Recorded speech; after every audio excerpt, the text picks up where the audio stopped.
नमस्कार, मी रिद्धी म्हात्रे. बातमीपत्रामध्ये आपल्या सगळ्यांचं स्वागत. आणि बातमीपत्राच्या सुरुवातीलाच एक महत्त्वाची बातमी आहे. बारामती पोलिसांनी अव्हेरल्यानंतर रोहित पवार सीआयडीकडे गेलेले आहेत. अजित पवार यांच्या विमान अपघातासंदर्भात सीआयडी कार्यालयामध्ये रोहित पवार पोहोचले. दादांच्या या विमान अपघातासंदर्भात एफआयआर नोंदवण्याची आग्रही मागणी रोहित पवारांची आहे. बारामती पोलिसांनी अव्हेरल्यानंतर रोहित पवार यांनी सीआयडीकडे धाव घेतली. ते थेट सीआयडी कार्यालयामध्ये पोहोचले.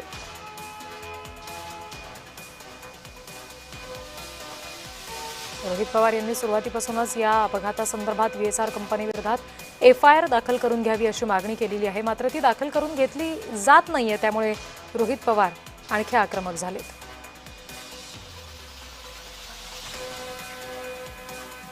हा जो डीजीसीएचा रिपोर्ट आहे, या रिपोर्ट बद्दल जे परवा आलाय 24 तारखेला, तो रिपोर्ट बद्दल तुम्ही काहीतरी प्रेसला सांगाल की आमच्याकडे रिपोर्ट आलाय.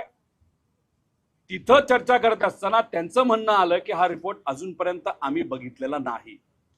ठीक आहे, त्यांनी सांगत असताना आम्हाला विशिष्ट फॉर्मॅटमध्ये लागतो असं सांगितलं.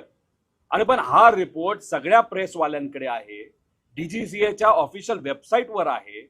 आणि याच्यामध्ये सरळ सरळ 5 विमानं ही ग्राउंड करण्यात आली. म्हणजे अजितदादांना दिलेलं विमान हे खराब होतं, हे डीजीसीए तिथं स्वीकारतंय.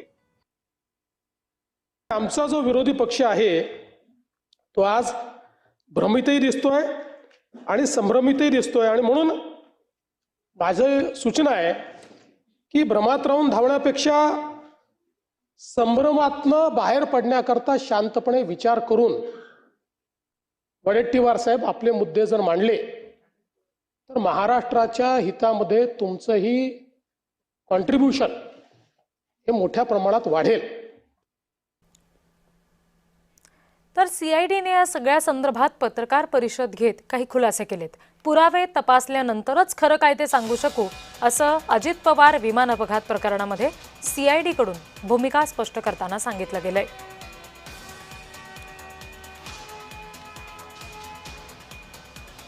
म्हणजे काय, तक्रारच आहे ना. आणि तक्रारच घ्या ना आमची. जर खोटी धरली तर आम्हाला गुन्हे दाखल करा.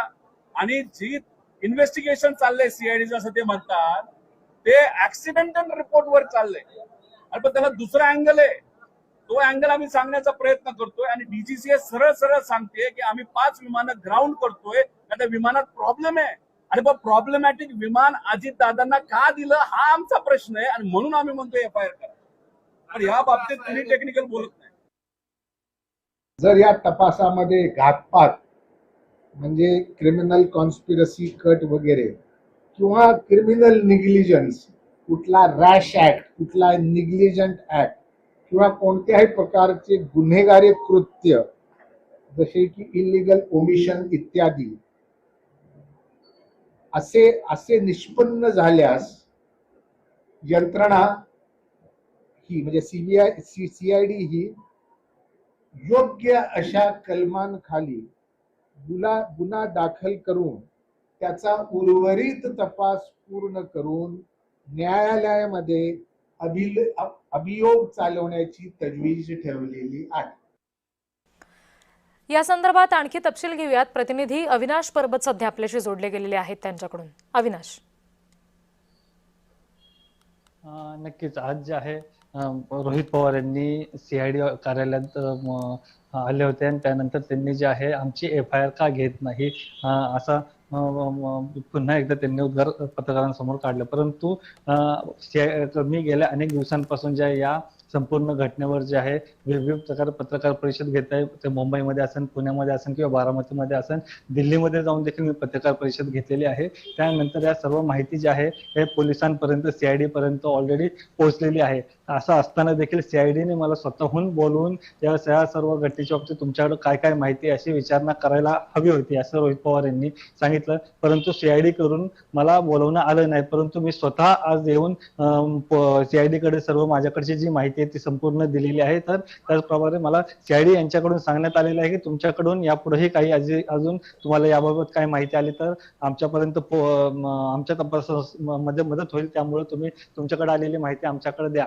असं रोहित पवार यांना सांगण्यात आलेलं आहे. परंतु असं असताना देखील रोहित पवार यांनी नाराजी व्यक्त करत जे सांगितलेले की आमची सीआयडीने तरी FIR दाखल करून घ्यायला हवी होती, परंतु FIR दाखल करून घेतली नाही, अशी नाराजी जी आहे ती पुन्हा एकदा रोहित पवार यांनी बोलून दाखवलेली आहे. त्यामुळं रोहित पवार यांनी जे आहे या संपूर्ण घटनेनंतर घटना झाल्यानंतर अजित पवारांच्या विमान दुर्घटनेच्या नंतर जी नाराजी आहे ती पोलिसांवर दाखवली होती, आता CID वर देखील दाखवत आहे. परंतु पत्रकारांशी बोलताना रोहित पवार यांनी असं देखील म्हणाले की आम्हाला आता जे CIDचे अधिकारी आहेत ते अतिशय उत्कृष्ट असल्याचे आम्हाला माहिती आहे आणि चांगलं काम करतील अशी त्यांना अपेक्षा देखील असल्याचं रोहित पवारांनी म्हटलेलं आहे. परंतु हा तपास ज्यावेळेस CBI कडे जाईल त्यावेळेस जर त्यांना आपल्याकडूनची जी संपूर्ण माहिती आहे ती जर योग्यरित्या आपण जर FIR घेतली आणि त्या दृष्टीने जर तपास केला तर CBI कडे ज्यावेळेस ही संपूर्ण फाईल जाईल तर त्यांना तपास करण्यासाठी हे चांगल्या प्रकारे फाईल जी आहे ती पोहोचन आणि त्यामुळे त्यांना तपास करायला मदत होईल. त्यामुळं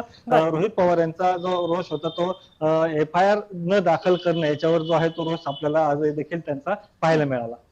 पण अविनाश, आपण बघितलंय की आता थेट न्यायालयामध्ये धाव घेतली गेलेली आहे, याचिका या सगळ्या संदर्भात दाखल झालेली आहे. रोहित पवार स्वतः प्रतिवादी सुद्धा आहेत, त्या संदर्भानं नेमकं पुढे काय घडू शकतं? रोहित पवारने आज देखील दाखवलं की आम्हाला CIDने बोलवलं नाही किंवा पोलिसांकडून कोणत्याही प्रकारची FIR घेतली जात नाहीये, त्यांच्यावर कुणाचा तरी दबाव आहे असं आज पत्रकारांशी बोलताना देखील त्यांनी उद्गारलं आहे. तर आम्ही आता CID कडे आलेलो आहे, त्यानंतर जे आहे आम्ही कोर्टाकडूनच जो आहे हा गुन्हा दाखल करण्यासाठी कोर्टाकडे जाणार आहे असं रोहित पवार यांनी म्हटलेलं आहे. परंतु FIR दाखल का पोलीस का करत नाहीये हा सवाल आहे जो आहे तो रोहित पवार यांनी सारखा उपस्थित केलेला आहे. FIR तुम्ही दाखल करून घ्या आणि त्यानंतर तपास करा, तपासामध्ये जे पण काही असेल ते आम्हाला मान्य असेल, परंतु तुम्ही फक्त FIR का दाखल करत नाही, तुम्हाला कोणता दबाव आहे आणि कोणी तुम्हाला दबाव तंत्रामध्ये घेत आहे असा सवाल जो आहे तो रोहित पवार यांनी उपस्थित करताना आपल्याला पाहायला मिळाला. जी अविनाश, तुम्ही आमच्याशी असेच जोडलेले राहा.